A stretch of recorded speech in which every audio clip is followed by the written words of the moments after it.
वास्तविक एमती एक स्थिति आसब बोली आपण एप्रिल 2 तारिख रे आकलन करुथिले आज नहले काली एक कथा आसीबो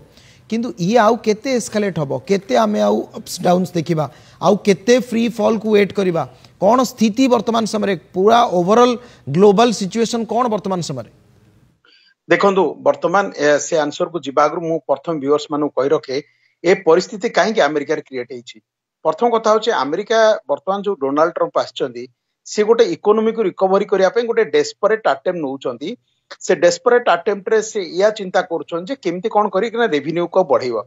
देखो गोटे अमेरिका रो अर्थनीति गोटे एते बड़ अर्थनीति आमे तबे कहूचे हमर जो बजेट साइज अछि तार 12 गुण एवं तांकर अर्थनीति आम अर्थनीति रो प्राय 8 गुण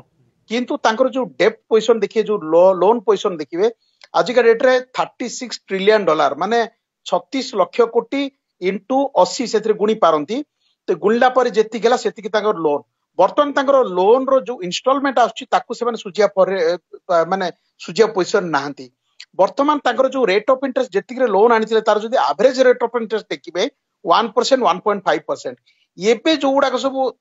जदी सुजी न पारुचंदी रोल ओवर करचंदी एबे जो बॉन्ड रो रेट ऑफ इंटरेस्ट आसीओ सी प्राय पाखापाखि 4% पाखापाखि आसीओ। तेणु से दृष्टि देखा गले कंट्री बर्तमान फुल प्रेसर रे अछि आउ यार बड़ जिनस होछि तांकर देखिबे जो डेफिसिट वर्तमान एई वर्ष रो जो डेफिसिट देखिबे हमर टोटल बजेट साइज जेति कि तार 3 गुण होछि तार डेफिसिट माने हमर जदी 50 लाख कोटी टंकार बजेट साइज अछि तार 3 गुण होछि डेफिसिट साइज केवल एई वर्ष बजेट रो एई जो डेफिसिट को से माने मैनेज करिबा एवं ता सहित तांकर जो कमिटमेंट थाए विशेष करी हेल्थ सेक्टर रे एजुकेशन सेक्टर रे ओडा को बहुत अधिक अच्छा आकु मैनेज करिया पई से देखुचो जते बेले जहा कमिटमेंट देइचन इलेक्शन टाइम रे ताकु बर्तन फुलफिल करिया ताको पे डिफिकल्ट होउची तेनु से कोट ना कोटे गोटे टैरिफ को धर नैचंदी किंतु जो बेसिस रे से टैरिफ टा बसुचंदी जानी रखिया दरकार समस्ते जे से जो टैरिफ टा बसुचंदी प्रथम सेटा एक्चुअल केतिकी के माने टैरिफ बसैची ताकु नैकिना नुहे केते ट्रेड डेफिसिट अछि ताकु नैकिना आपण देखिबे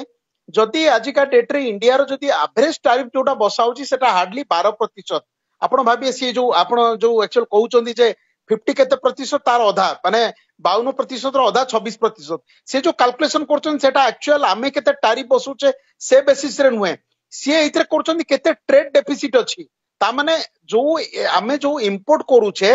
एवं ता तुलना रे एक्सपोर्ट केते अधिक करूचे जदि आमे एक्सपोर्ट अधिक करथिया इंपोर्ट कम करथिबा सेठी जो ट्रेड सरप्लस अछि भारत वर्षर से ऊपर से माने बसुचंती चाइना सेमती जदि एक्सपोर्ट अधिक करूची अमेरिका को एवं इंपोर्ट को कम करूची ता ऊपर से बसुचंती।